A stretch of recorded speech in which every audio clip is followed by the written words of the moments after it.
Good evening, and this is our short 7-minute summary of Wednesday's class in 1 Corinthians.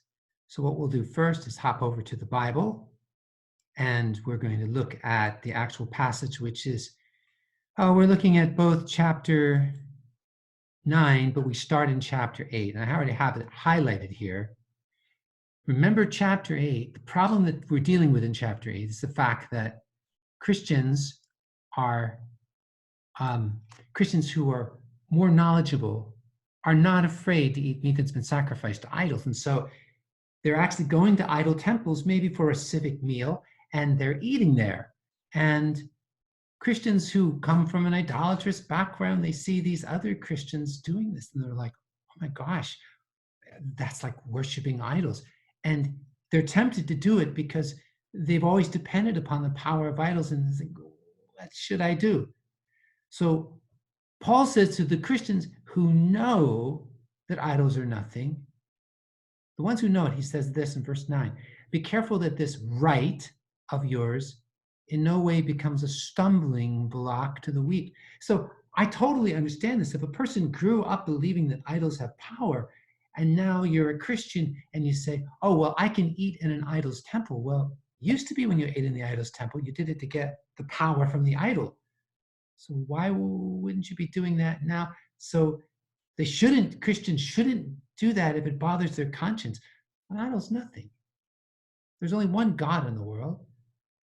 But if you're used to idols, you must have. All right? So now, what Paul does is he takes this word right, which is exousia, he takes this word, and now his whole chapter 9 is going to be about our rights.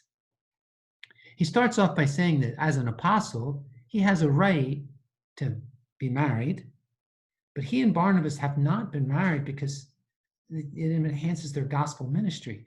He also has the right to be supported, but Paul made a decision not to be supported, and he's a canvas worker. He works with canvas. You make tents out of canvas, you make bags out of canvas, backpacks out of canvas. So he's a canvas maker, sewer, craftsman.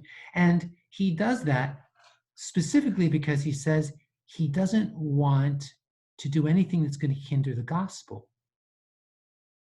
So he says, I've used none of these rights, and I've not written this to make it happen that way for me. For it would be better for me to die than for anyone to deprive me of my boast. For if I preach the gospel, I have no reason to boast, because an obligation is placed in me. And woe to me if I do not preach the gospel. Woe means I'm in a big mess. Musa brought up in class on Wednesday that Jonah would be a great example of this. God told Jonah to go to the city of Nineveh. This is in the Old Testament, and to preach there. Well, Jonah didn't like Nineveh because these were people who were going to be defeating Israel. So Jonah refused to go. God called him to go to Nineveh to preach to the people, to tell them to repent. Jonah figured, what if they do repent? I want God to pour out his judgment on Nineveh. So Jonah thinks that he can kind of get past God. So he takes a ship as far away from God as he can. But you see, it says, if I preach the gospel, I have no reason to boast because an obligation is placed in me. And woe to me if I do not preach the gospel. Well, woe to Jonah if he doesn't preach the gospel. There's a great storm that comes up in the ship that he is fleeing from God, and the storm almost sinks the ship. In the end, the men on the ship throw Jonah overboard. A big fish swallows him, and he's in the belly of the fish for 3 days. It's like, oh my gosh. In other words, woe is me. My life is ruined if I do not preach the gospel. And so what he says here is, if I do this willingly, I have a reward. But if unwillingly, I am entrusted with a stewardship. Wait a minute. Let's make sure this is clear. Verse 16 again. For if I preach the gospel, I have no reason to boast because an obligation is placed on me. And woe to me if I do not preach the gospel. There's no reward for Paul preaching the gospel. There's no reward for Paul being a missionary. There's no reward for Paul taking journeys all across Europe. There's no reward for it. There's no reward for Paul staying up late at night. There's no reward for Paul being cold and being shivering and having sleepless nights. And there's no reward for Paul to be persecuted, to be thrown in jail, to be beaten. I mean, he's given up for dead a couple of times. I mean, good grief. But there is no reward in any of those things. Why? Woe to me if I do not preach the gospel. So now we've got this pretty surprising principle here. And the pretty surprising principle is that we think, like preachers, like something special is going on. No, they're doing it because they have to do it. They don't have a choice. There's no reward there. Let me show you this very interesting verse here. Luke chapter 17, verse 7.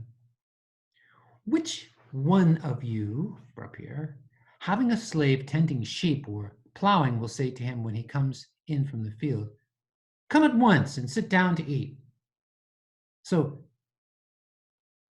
if a slave has been working, tending sheep or plowing, and the slave is coming in from the field, does the master say, "Come in at once and sit down to eat"? Instead, will not the master tell him, "Prepare something for me to eat. Get ready and serve me while I eat and drink. Later you can eat and drink"? Does the master thank the slave because he did what he was commanded? The obvious answer is no, of course not. In the same way, when you have done all that you have been commanded, you should say, "We are good for nothing slaves. We've done only our duty." My gosh. So that means that when I think that I'm something special because I'm a pastor or a missionary, I think I'm something special because I work late hours preaching, or I go out to visit somebody who is sick, and I'm like, yeah, God's really going to be pleased with me because I do this. Well, I got news for you. Guess what? You're just doing what you're commanded to do. A husband who's nice to his wife, he says, "Oh, I'm going to get great reward for that." No, I'm sorry. You're just commanded to do it. There's no reward in being a good husband. Parents who sacrifice for their children, guess what? Every parent's supposed to sacrifice for their children. That's what's a part of being a parent. Parents who work hard at teaching their children, guess what? Every parent is supposed to teach the children. There's no reward there. There's no reward in sharing the gospel with your neighbor. There's no reward in being persecuted. Guess what? That's what we're called to do. Jesus said, "If anyone wants to follow after me, let him deny himself and take up his cross and follow me." Do you think there's reward in that? No, that's our calling. And so you see here, what Paul is doing is he's saying, I have rights. My rights, I have rights as an apostle to be supported. But I just want you to understand that being an apostle gives me zero rewards. It gets like nothing.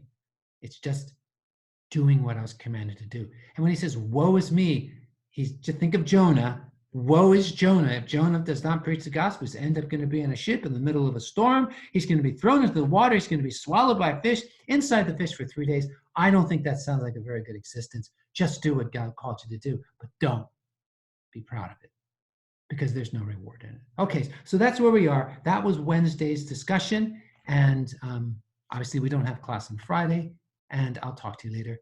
God bless you and have a great Easter. A great Easter. There's no tongues talk this week because Friday is Good Friday, Saturday is, what do you call that? And then Sunday is Easter. And so we just won't have any tongues talks this week. We'll have it next week. God bless you all. Easter Mubarak in advance.